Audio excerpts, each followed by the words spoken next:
Tunghayan naman natin ang mga balita mula sa Visayas.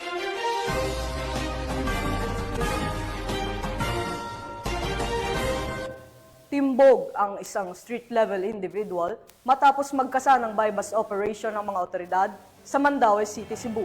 Tinutukan niya ni Patrolwoman Judith Nicanor.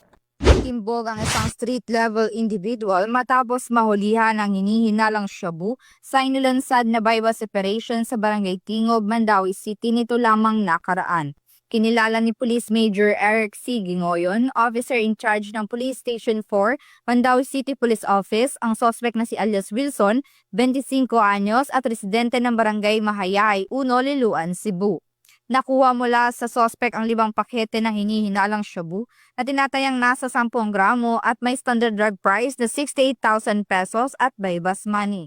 Kasalukuyang nasa kustodiya na nasabing tanggapan ng sospek habang inihahanda ang kaukulang kaso na isasampa dito. Ang Mandaue City PNP kasabayang walang humpay na suporta ng komunidad ay patuloy na paiigtingin ang paggamit ng matagumpay na kampanya kontra illegal na droga alinsunod sa programa ng administrasyon upang makamit ang mapayapa at maayos na bagong Pilipinas. Mula dito sa Central Visayas, ako ang inyong Police News Network Correspondent, Patrolwoman Judith Nicanor, alagad ng batas, tagataguyod ng Balitang Pulis.